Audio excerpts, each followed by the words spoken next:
दर्शकों नमस्कार। मैं एस्ट्रोलॉजर नारायण आप सभी का मेरे चैनल नारायण एस्ट्रोलॉजर पर स्वागत करता हूं।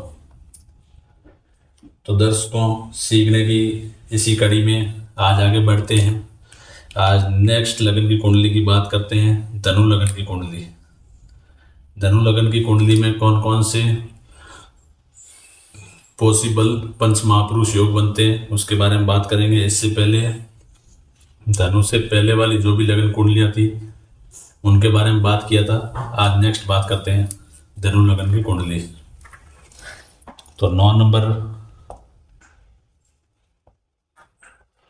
धनु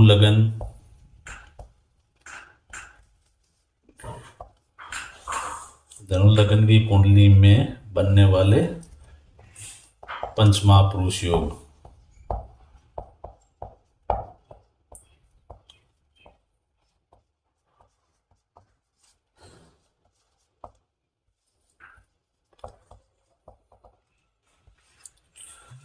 अब दर्शकों पहले ही बात किया था पंच महापुरुष योग के लिए क्या क्या कंडीशन रहती है। फर्स्ट कंडीशन पंच महापुरुष योग के केस में वो हमेशा केंद्र के घर में स्थित होना चाहिए। सेकंड वो उसी लगन कुंडली यानी धनु लगन की कुंडली की बात कर रहे हैं तो धनु लगन की कुंडली का मारक ग्रह नहीं होना चाहिए। कारक ग्रह हो सकता है, समग्रह हो सकता है। कंडीशन थर्ड वो अपनी उच्च राशि के साथ में प्लेस्ड होना चाहिए या फिर स्वराशि ओम साइन का प्लेस्ड होना चाहिए। तो उसके अकॉर्डिंग इसमें देखते हैं कौन कौन से ग्रह पंच महापुरुष योग बनाते हैं और उनकी कौन कौन सी दृष्टियां हैं और कितना इनका बलाबल रहेगा, कैपेबिलिटी रहेगा, डिग्री रहेगा। उसके अकॉर्डिंग ये अपनी दशा और अंतरदशा में रिजल्ट देंगे। नॉर्मली जिसकी कुंडली में पंच महापुरुष योग बनता है वह कुंडली हमेशा नॉर्मल से बहुत एबो चली जाती है, उसमें बहुत अच्छा योग बनता है क्योंकि ये नाम से ही क्लियर है पंच महापुरुष योग। ये नॉर्मली जनरल जितनी भी कुंडलियाँ होती है ये कुंडली जिसमें पंच महापुरुष योग बनता है वो हमेशा उससे एबो कुंडली होती है। तो दर्शकों मैंने एक साइड में नोट कर रखा है धनु लगन की कुंडली में कारक ग्रह कौन से हैं, सम कौन से हैं। मकर लगन की कुंडली में कारक कौन से हैं, सम कौन से हैं। ये ऑलरेडी मैंने इसका पीछे की वीडियो में डिटेल से बताया है कैसे मार्ग निकालना है, कैसे कारक निकालना है, कैसे सम ग्रह निकालना है। उसी के अकॉर्डिंग आप देखना चाहो तो बृहस्पति मंगल सूर्य कारक कैसे आया तो वहाँ से देख सकते हैं। बाकी ये इस धनु लगन की कुंडली में कारक ग्रह कहलाते हैं बृहस्पति, मंगल, सूर्य और सम ग्रह रहता है बुध। और एक वेरी इंपॉर्टेंट कंडीशन जो पंच महापुरुष योग में है कि ये पांचों ग्रह ही पंच महापुरुष योग बनाते हैं। सूर्य, चंद्रमा, राहु और केतु 4 ग्रह ऐसे हैं जो कभी भी पंच महापुरुष योग नहीं बनाते हैं। तो दर्शकों करते हैं स्टार्ट धनु लगन की कुंडली में। तो सबसे पहले मैं सूर्य को कट कर देता हूँ क्योंकि सूर्य पंच महापुरुष योग नहीं बनाता। तो अब बृहस्पति, मंगल और बुध देव के बारे में बात करते हैं। इनकी तीनों टर्म एंड कंडीशन कंप्लीट होती है यदि ये केंद्र के घर में प्लेस्ड होते हैं और ये योग कारक और सम होते हैं या फिर स्वराशि और ये उच्च राशि के साथ प्लेस्ड होते हैं। अब ये हो रहे हैं नहीं हो रहे हैं पंच महापुरुष योग, कौन कौन से ऐसे पॉसिबल पंच महापुरुष योग है जो धनु लगन की कुंडली में बनते हैं उनके बारे में आज डिटेल से बात करते हैं दर्शकों। तो आप भी मेरे साथ में कॉपी पेन लेके बैठिएगा, नोट करते रहिए एक एक चीज़ को और जितना हो सके जितनी बेसिक जानकारी है उसको प्लीज़ सुबह या शाम 10 मिनट रिवाइज करके आप अंगुलियों पे याद कर लीजिए। क्योंकि किसी की भी कुंडली होगी आप कुंडली का विवेचन करोगे, एनालिसिस करोगे तो ये सारी की सारी बेसिक जानकारियाँ ज़रूरत पड़ेगी और उसी के अकॉर्डिंग पे कुंडली का एनालिसिस होगा, चाहे आप अपनी का करते हो चाहे आप औरों की करते हो। तो सबसे पहले बात करते हैं दर्शकों बृहस्पति देव की। बृहस्पति देव की देखो कौन पहले बात कर लेते हैं। स्व राशियाँ 9 और 12, उच्च राशि है इनके 4 नंबर। ये भी इसका भी मैंने एक डिटेल्ड वीडियो प्रीवियस डाला हुआ है, ये कैसे आया वो भी आप दे सकते हो। मेरा आपसे ये रिक्वेस्ट रहेगा आप यदि आप सीखना चाहते हो तो प्लीज़ सीक्वेंस में देखें, पार्ट 1 से स्टार्ट करें, धीरे धीरे आगे बढ़ें।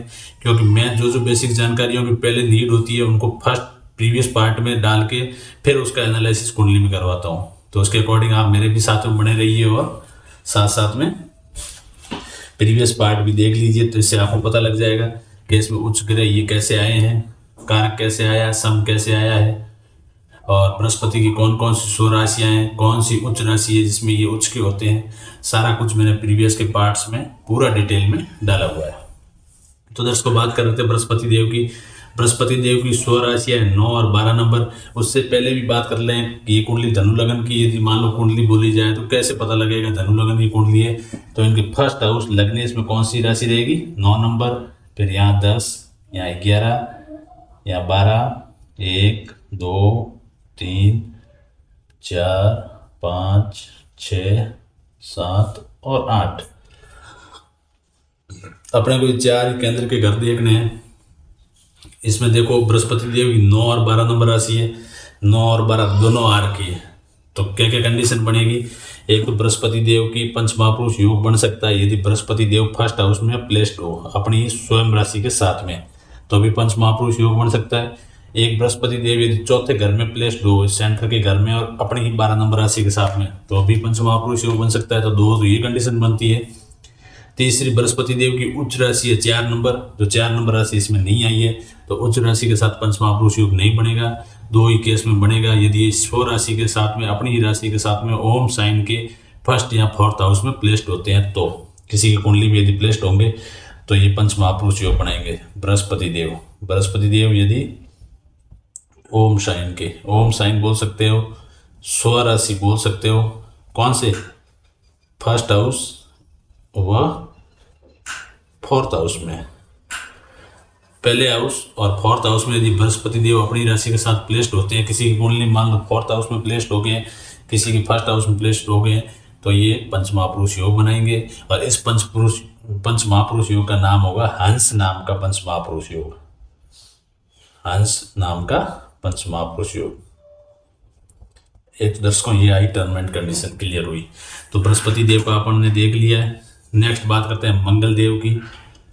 तो मंगल देव की स्व राशियाँ कौन कौन सी है, 1 नंबर और 8 नंबर। पहले स्व राशि के अकॉर्डिंग देखते हैं, 1 और 8 दोनों नहीं आई है। और मंगल देव की उच्च राशि है 10 नंबर, वो भी नहीं आई है। तो मंगल देव भी कोई पंच महापुरुष योग नहीं बनाएंगे इसी धनु लगन की कुंडली में। थर्ड बात करते हैं बुध देव की। बुध देव की स्व राशियाँ हैं 3 नंबर और 6 नंबर, 3 भी आ रखी है, 6 भी आ रखी है। इनकी उच्च राशि है 6 नंबर, 6 भी आ रखी है। तो यदि बुध देव 10वें घर में अपनी ही राशि के साथ प्लेस्ड होते हैं, तो ये भी क्या करेंगे, ओम साइन के प्लेस्ड हो गए हैं, तो ये भी भद्र नाम का पंच महापुरुष योग बनाएंगे। जो भी पंच महापुरुष योग बनेगा उसका नाम होगा बुध देव का भद्र।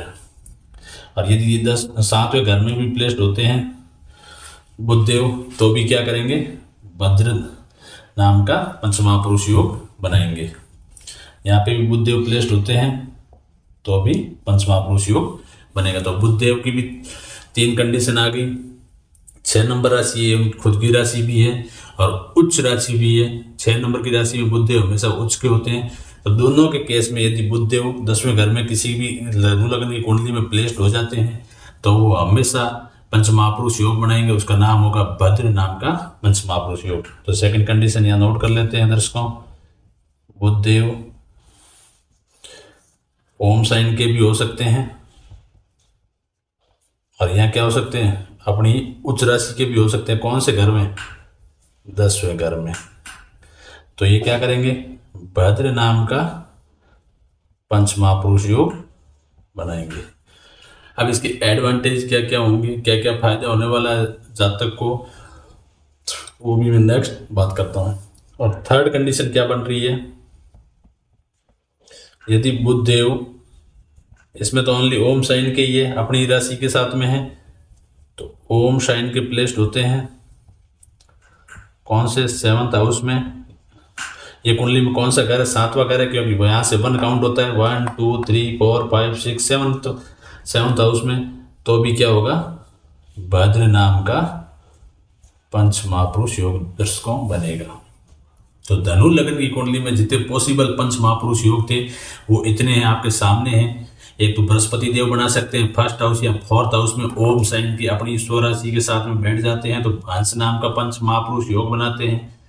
सेकंड है बुध देव यदि ओम साइन के या उच्च के 10वें घर में बैठ जाते हैं 6ठे नंबर राशि के साथ में, तो ये उच्च के भी माने जाएंगे, ओम साइन के भी माने जाएंगे, तो ये भद्र नाम का पंच महापुरुष योग बनाते हैं। तीसरा, बुध देव यदि अपनी राशि के साथ में 7वें घर में प्लेस्ड हो गए ओम साइन के, तो भी भद्र नाम का पंच महापुरुष योग बनाते हैं।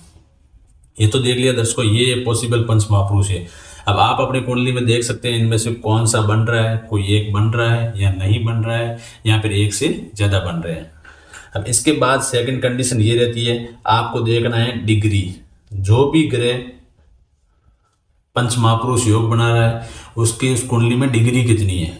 यदि डिग्री वाइज कैपेबिलिटी यदि ग्रह में नहीं होगी तो वो कभी भी रिजल्ट नहीं दे पाएगा इस पंच महापुरुष योग का। पंच महापुरुष योग बनने के बाद भी कोई उसको अच्छा रिजल्ट नहीं मिलने वाला है, क्योंकि जो ग्रह पंच महापुरुष योग बना रहा है उसके अंदर सामर्थ्य ही नहीं है, कैपेबिलिटी नहीं है रिजल्ट देने के लिए।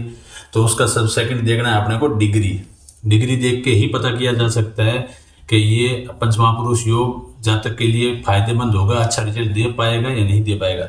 थर्ड देखना है इसका जो पंच महापुरुष योग बना रहा है उस ग्रह की दशा अंतर्दशा कब आ रही है, क्योंकि ये पंच महापुरुष योग हमेशा रिजल्ट कब देगा, या तो अपनी दशा में या अंतर्दशा में, ये भी साथ साथ में देखना है। चौथा थर्ड देखनी है जो ग्रह पंच महापुरुष योग बना रहा है उसकी दृष्टियां कितनी हैं, उसके अकॉर्डिंग वो क्या करता है। जिस घर में बैठा है उसको तो अच्छा बनाता ही बनाता है, उसमें तो बहुत अच्छा रिजल्ट देता ही देता है यदि डिग्री वाइज कैपेबिलिटी हो तो। लेकिन जहाँ उसकी दृष्टियाँ पड़ती है ना उस घर को भी अच्छा कर देता है, क्योंकि कारक के टाइम में हमने बात किया था कारक ग्रह क्या कहलाते हैं। कारक ग्रह की डेफिनेशन क्या है, ग्रह जहाँ बैठता है, जहाँ देखता है, जहाँ जाता है उस घर की क्या कर देता है, वृद्धि कर देता है। तो ये भी क्या करेंगे। अब देखो बृहस्पति देव है, बृहस्पति देव की कौन कौन सी दृष्टियाँ रहती है, इनकी रहती है 5 नंबर, 7 नंबर और 9 नंबर। और बुध देव की हमेशा एक दृष्टि रहती है 7 नंबर।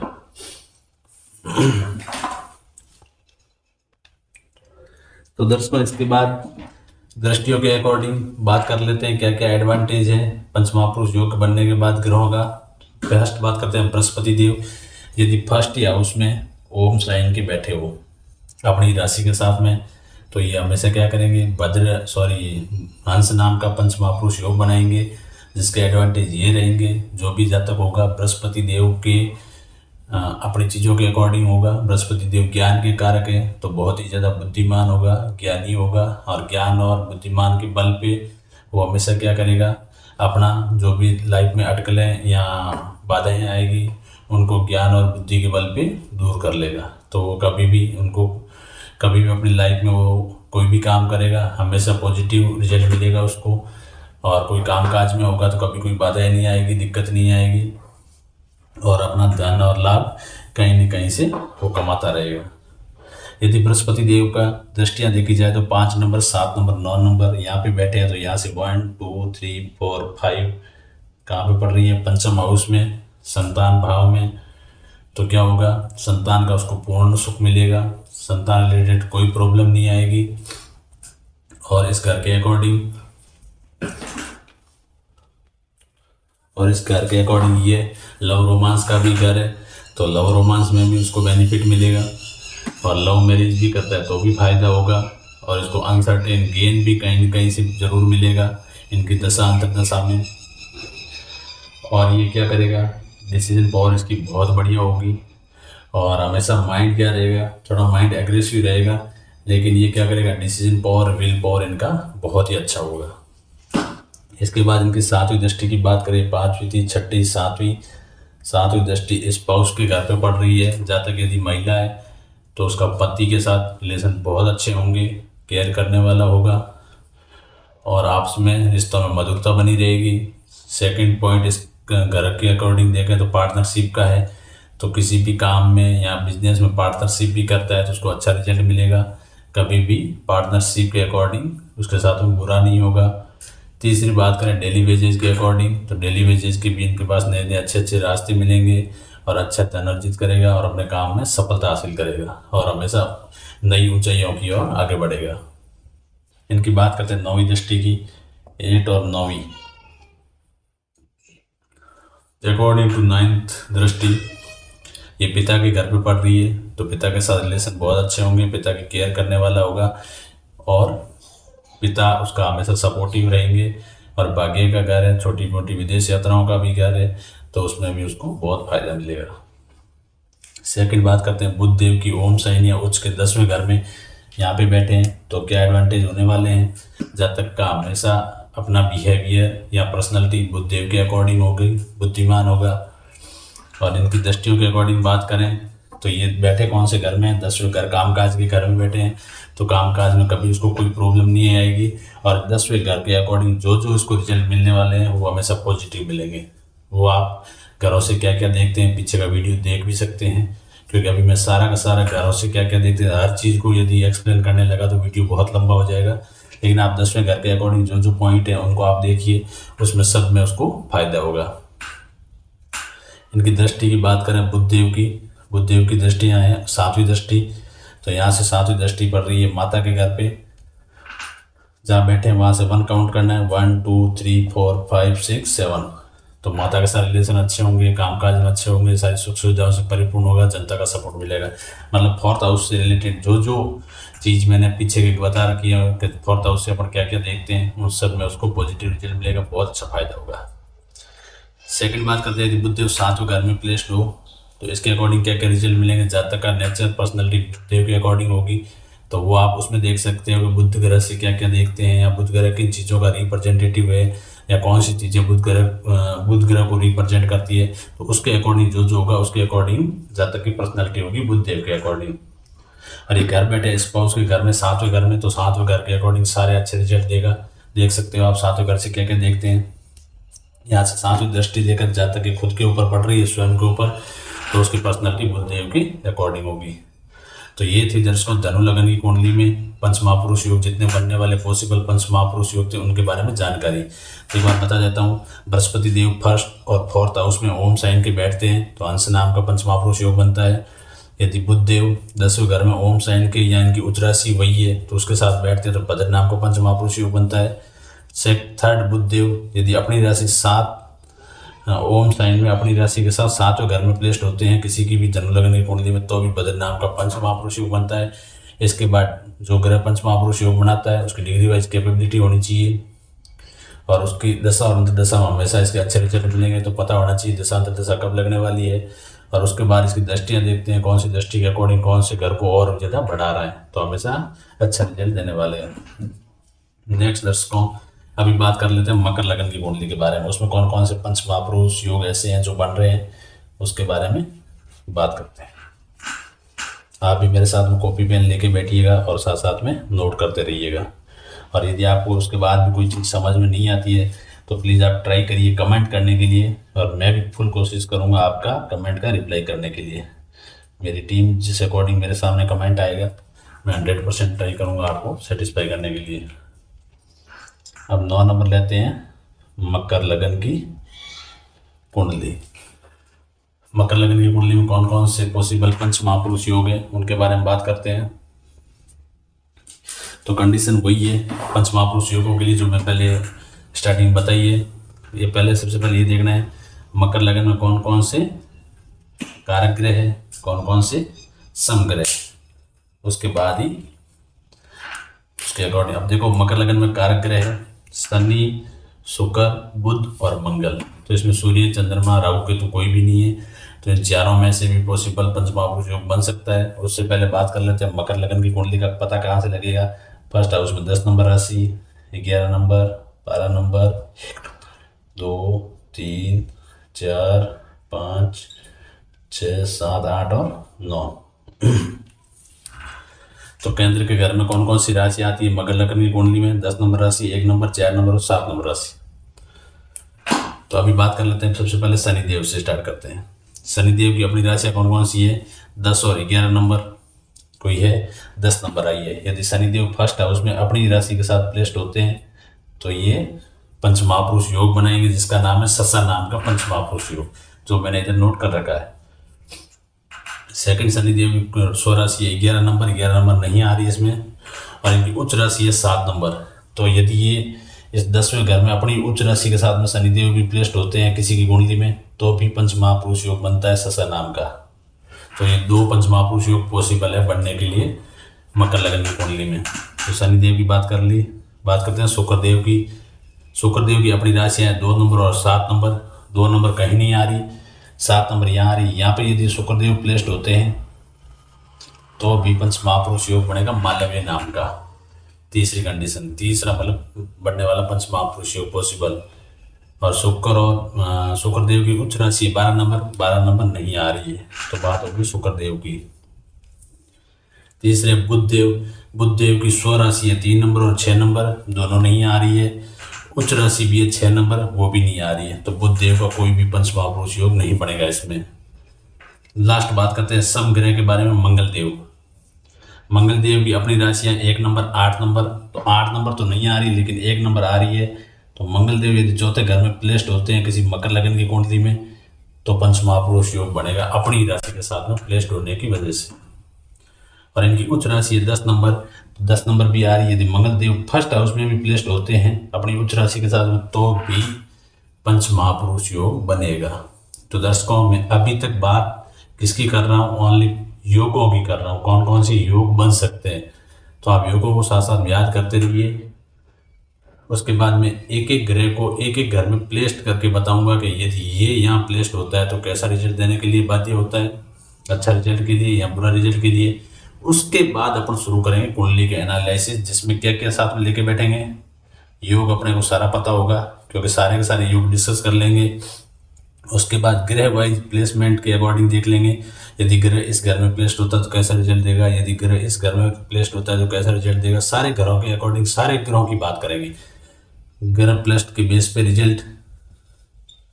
ये सारी चीजें लेने के बाद कुंडली का विवेचन करने बैठेंगे अपन। और इससे पहले कारक मार्क की बात कर चुके हैं और इससे रिलेटेड जो भी बेसिक जानकारी थी उसकी भी बात कर चुके हैं, दृष्टियों की बात कर चुके हैं। ठीक है दर्शकों, और अपनी उच्च राशि कौन सी है, नीच राशि कौन सी है, उनकी भी बात कर चुके हैं। जो जो जरूरी थी अब तक वो मैं ऑलरेडी पढ़ा चुका हूँ पीछे के लेसन में, तो आप देख सकते हैं। लेकिन उसके बाद अभी अपना टॉपिक चल रहा है योग।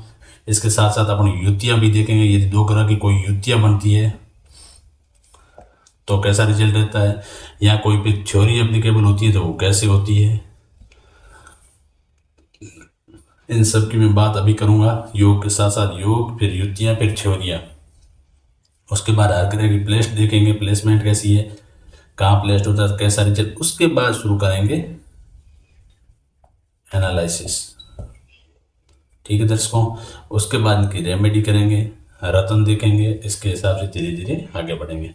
तो प्लीज़ आप बने रहिए मेरे साथ में, कॉपी पेन लेकर नोट करते रहिए। मैं बार बार यही बात बोलता हूँ, यदि आपको अच्छा सा एक एस्ट्रोलॉजर बनना है तो आप मेरे साथ में कॉपी पेन लेके बैठिए और बेसिक जानकारियों को याद भी करते रहिए। तो अब इसका एक बार नोट कर लेते हैं कौन कौन से पॉसिबल पंच महापुरुष योग है। फर्स्ट शुरुआत कर लेते हैं शनिदेव की। शनिदेव फर्स्ट हाउस में ओम साइन के अपनी राशि के साथ में बैठे हैं। ओम साइन के फर्स्ट हाउस में कौन सा पंच महापुरुष योग बनेगा? ससा नाम का। सेकंड 7 नंबर राशि शनिदेव की उच्च राशि है, तो ये अपनी उच्च राशि के साथ में बैठते हैं। यदि 10वें घर के अंदर तो भी क्या बनेगा? ससा नाम का पंच महापुरुष योग। शनिदेव के 2 पंच महापुरुष योग बन रहे हैं इसमें। बात करते हैं शुक्रदेव की। शुक्रदेव की 7 नंबर राशि क्या है? स्व राशि है। तो शुक्रदेव यदि अपने ओम साइन के या फिर स्व राशि भी लिख सकते हो, अपनी राशि के साथ में 10वें घर में बैठ जाते हैं। सॉरी, ये गलत लिख दिया मैंने ऊपर। शनिदेव 10वें घर में है, 7 नंबर जिनकी राशि है, उच्च राशि। घर है इनका 10 नंबर हाउस में, और ये भी 10 नंबर हाउस में अपनी स्व राशि के साथ में बैठ जाते हैं। तो पंच महापुरुष योग बनेगा। और शुक्रदेव का कौन सा पंच महापुरुष योग बनता है? मालव्य नाम का। और शुक्रदेव का कोई पंच महापुरुष योग नहीं बन रहा। थर्ड देखते हैं मंगलदेव की। मंगलदेव की कौन कौन से पंच महापुरुष योग बने थे? एक तो मंगलदेव की स्व राशि के साथ में, अपनी राशि के साथ में कौन सा घर है? 4th हाउस, माता का घर के अंदर। यदि अपनी राशि के साथ में केंद्र के घर में प्लेस्ड होते हैं तो ये रुचक नाम का पंच महापुरुष योग बनेगा। मंगलदेव कौन सा पंच महापुरुष योग बनाता है? रुचक नाम का। एक ये क्या करते हैं? मंगलदेव अपनी उच्च राशि के साथ फर्स्ट हाउस में प्लेस्ड हो जाते हैं। 10 नंबर राशि कौन सी है? उच्च राशि है इनकी मंगलदेव की, और घर कौन सा है? First house. ये अपनी उच्च राशि में फर्स्ट हाउस में प्लेस्ड हो जाते हैं तो अब ये रुचक नाम का क्या करेंगे, पंच महापुरुष योग बनाएंगे। तो इसमें पॉसिबल होने वाले इतने सारे पंच महापुरुष योग है। अब आप देख लीजिए आपकी कुंडली में कौन सा पंच महापुरुष योग बन रहा है या नहीं बन रहा है। अब इसके बाद मैंने और भी बात किया था, इसके बाद बात करनी होती है डिग्री की। जो ग्रह पंच महापुरुष योग बना रहा है उसकी डिग्री वाइज कैपेबिलिटी कितना है। उसके बाद इनकी दशा अंतर्दशा का टाइम कब है, क्योंकि ये इनका रिजल्ट होगा वो हमेशा दशा अंतर्दशा में देंगे। और इनके बाद देखनी है इनकी दृष्टियाँ कौन कौन सी है, कौन से घर पे पड़ रही है, और फिर देखते हैं इनके क्या क्या एडवांटेज है।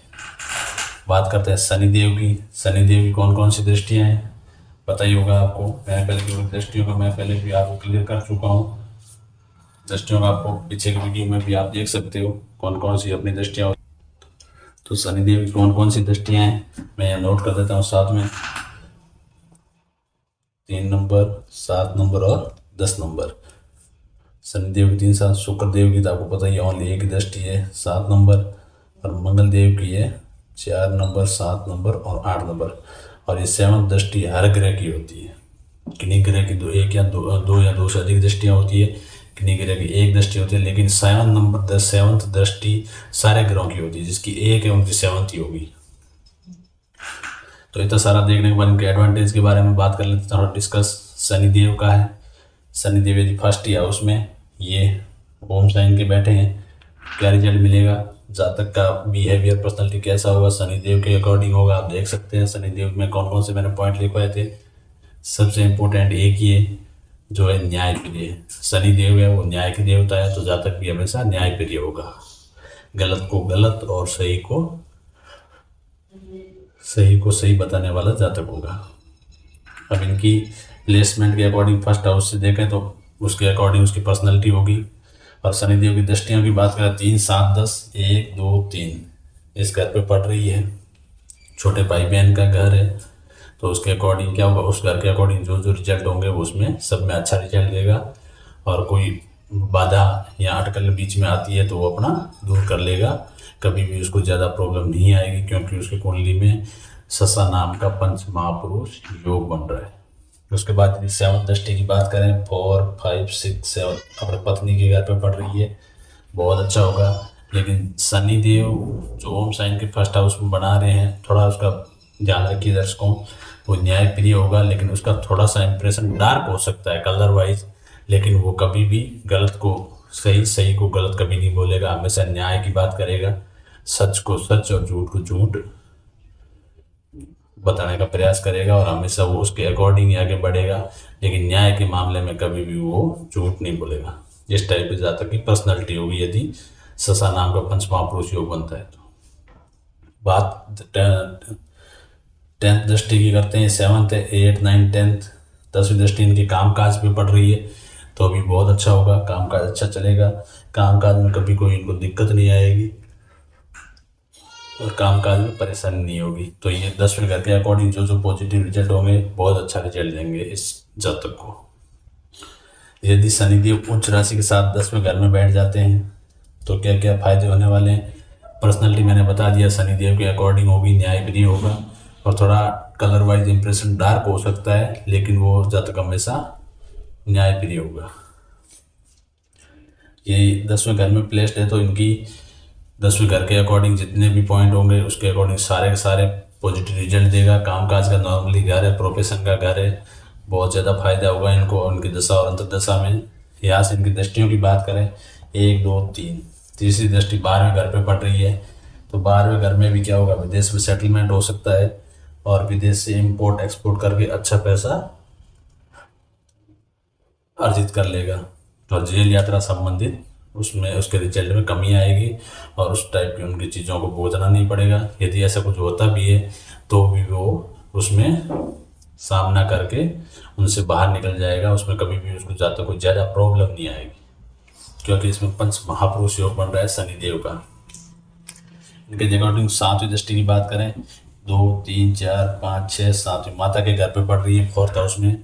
माता का घर, सारी सुख सुविधाओं का घर और जनता का सपोर्ट का घर, उसमें भी बहुत अच्छा रिजल्ट मिलने वाला है इसको। 10वीं दृष्टि की बात करें 8, 9, 10 पत्नी के घर में पड़ रही है, पार्टनरशिप का, डेली बिजनेस का, उसमें भी उसको बहुत ज़्यादा फायदा होगा। क्योंकि मैं घर वाइज एक एक चीज़ को डिटेल में एक्सप्लेन नहीं करने की कोशिश कर रहा हूँ, क्योंकि ऑलरेडी मैं बता चुका हूँ ये घर किन चीज़ों के रिप्रेजेंटेटिव है। तो आप उसको देखोगे तो आपको पता लग जाएगा।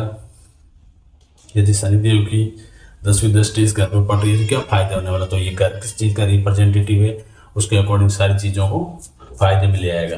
तो उनके आप देख सकते हो 10वां घर किन किन, 10वें घर से अपन कौन कौन सी देखते हैं, चीज़ें देखते हैं, नहीं तो किन चीज़ों को रिप्रेजेंट करता है, उसके अकॉर्डिंग आप खुद ही पता कर सकते हैं। तो उसको मैं ज़्यादा डिटेल में लेके जा रहा हूँ। बात करते हैं शुक्रदेव की। शुक्रदेव की अपनी राशि में 10वें घर में ये शुक्रदेव अपनी अपनी खुद की राशि में 10वें घर में प्लेस्ड हो शुक्रदेव, तो क्या होगा, पर जो जातक होगा वो उसकी पर्सनैलिटी कैसी होगी, शुक्रदेव के अकॉर्डिंग होगी। तो एक मेरा पीछे और वीडियो है ग्रहों से क्या क्या देखते हैं, तो शुक्रदेव किन चीज़ों के रिप्रेजेंटेटिव उनको देखोगे, उसके अकॉर्डिंग जातक की पर्सनैलिटी होगी। नॉर्मली इंपॉर्टेंट मैं एक दो पॉइंट बता देता हूँ। जातक दिखने में बहुत ही ज़्यादा सुंदर होगा, चाहे महिला हो चाहे पुरुष हो। और इनके यदि मैं बात करूं घर के अकॉर्डिंग, कामकाज के, घर में इन्होंने पंच महापुरुष योग बनाया है तो कामकाज में कभी कोई दिक्कत नहीं आएगी। 10वें घर के अकॉर्डिंग जो रिजल्ट होंगे बहुत अच्छा रिजल्ट मिलेगा। और इनकी 7वीं दृष्टि की बात करूं तो माता के घर में पड़ रही है, तो अभी इसमें भी कोई प्रॉब्लम नहीं आएगी। माता रिलेटेड हो गया, सारी सुख सुविधाओं रिलेटेड हो गया, जनता से रिलेटेड हो गया, कोई प्रॉब्लम नहीं आएगी। और इनकी दशा में बहुत ही अच्छा रिजल्ट देने वाले। नेक्स्ट बात करता हूँ मंगल देव की अपनी राशि चौथे घर में। ये चौथा घर यहाँ बैठ गए हैं, अपनी राशि के साथ में बैठ गए हैं 4th हाउस में। तो मंगल देव के अकॉर्डिंग जातक की पर्सनैलिटी होगी। मंगल देव क्या फिजिकल बॉडी के कारक है, तो उसके अकॉर्डिंग जातक की पर्सनैलिटी रहेगी। और इनकी मंगल देव की दृष्टियों की बात करें तो यहाँ से ये चौथी दृष्टि डालेंगे 1 2 3 4 पत्नी के घर पे। इस घर के अकॉर्डिंग जो होंगे सारे अच्छा रिजल्ट देंगे। 5 6 7 रिलेटेड कामकाज भी डालेंगे, बहुत अच्छा रिजल्ट मिलेगा। और 8वीं दृष्टि बड़े भाई बहन और लाभ के घर पे डालेंगे, उसमें भी उनको बहुत अच्छा सपोर्ट मिलेगा। बड़े भाई बहन से उनकी केयर करने वाला होगा और लाभ कहीं न कहीं से आता रहेगा, बहुत बढ़िया पॉजिटिव रिजल्ट मिलेंगे। नेक्स्ट बात करता हूँ मंगल देव की अपनी उच्च राशि 1 नंबर घर में बैठ गए हो, क्योंकि सब पे मैंने राउंड निकाल दिया, अभी यही बचे हैं। यदि अपनी ही उच्च राशि 10 नंबर राशि के साथ में पहले ही घर में विराजमान होते हैं तो मंगल देव के अकॉर्डिंग जातक की पर्सनैलिटी रहेगी, फिजिकल बॉडी के कारक है। और यहाँ से इनकी फिर 4 7 8 दृष्टि देख लीजिए, 1 2 3 4 माता के घर पे, 5 6 7 पत्नी के घर पे, और ये है 8वां घर मृत्यु भाव के घर में। तो इनमें जो भी 8वें घर से जो प्रॉब्लम आएगी, बंदा अपनी हार्ड वर्किंग, क्योंकि फिजिकल बॉडी के कारक है मंगल देव। यदि बुद्ध देव होते तो बुद्धि के बल पे अपना काम निकाल लेता है, तो यहाँ पे ये हार्ड वर्क करके अपना सारा काम निकाल लेंगे, कभी इनको अपनी लाइफ में प्रॉब्लम नहीं आएगी। और इनकी जो भी मंगल देव की दशा और अंतर्दशा होगी उसमें इनको बहुत ही अच्छा रिजल्ट मिलेगा, कभी कोई काम में प्रॉब्लम नहीं आएगी, कभी भी ये पीछे हटने वाले नहीं होंगे, क्योंकि फिजिकल बॉडी के कारक है। तो हमेशा ये आगे बढ़ेंगे, हर चीज़ में इनको फायदा होगा। क्योंकि नॉर्मली ये इतना सिंपल योग नहीं है, बहुत ही इम्पोर्टेंट और बहुत ही बड़े लेवल का योग है। नाम से ही क्लियर है, पंच महापुरुष योग। यदि किसी की कुंडली में पंच महापुरुष योग बनता है तो वो कुंडली कभी भी नॉर्मल कुंडली नहीं रहती, वो हमेशा नॉर्मल से क्या चली जाती है, या वो चली जाती है। तो बहुत ही इम्पोर्टेंट पंच महापुरुष योग। ये 10वीं राशि कर ली थी अपन ने, अब 2 राशियाँ बची, उनमें भी पॉसिबल कौन कौन से पंच महापुरुष योग है उनकी भी बात कर लेंगे अगली वीडियो में। तब तक आप साथ में बने रहिए। फिर उसके बाद नेक्स्ट पंच महापुरुष योग के बाद नेक्स्ट अगले योग की बात करेंगे। ऐसे करके धीरे धीरे योग कंप्लीट करते हैं। साथ साथ में याद रखिए, नोट करते रहिए, साथ में बने रहिए, एक एक चीज़ डिटेल में और क्लियरली और परफेक्ट और फैक्ट के साथ मैं आपके सामने पेश करता रहूँगा। साथ साथ बने रहिए। उसके बाद भी ज़्यादा आपको किसी को पढ़ना है तो लघु पराशरी पढ़ सकते हो, भूपेश कुमार ओझा की गाइड पढ़ सकते हो। लेकिन मेरा जो इतने सालों का एक्सपीरियंस है उसके अकॉर्डिंग जो पॉइंट निकल के इंपॉर्टेंट कुंडली एनालिसिस में ज़रूरत पड़ती है, जिस जानकारी की ज़रूरत पड़ती है, बेसिक हो चाहे इंपॉर्टेंट हो या ये सारी चीज़ हो, तो मैं उनको सारा का सारा आपके सामने पेश करूँगा। बने रहिए साथ में, कॉपी पेन लेके नोट करते रहिए। 100% बहुत ही बढ़िया एनालिसिस करने वाले अच्छे एस्ट्रोलॉजर बनेंगे आप। और ऊपर से दर्शकों एक रिक्वेस्ट करता हूँ आपसे, यदि आप मेरे चैनल पर नए हो तो प्लीज़ चैनल को सब्सक्राइब कर दीजिए, वीडियो को भी आगे शेयर करते रहिए और लाइक भी वीडियो को करते रहिए। चलो दर्शकों, मिलते हैं अगले वीडियो में।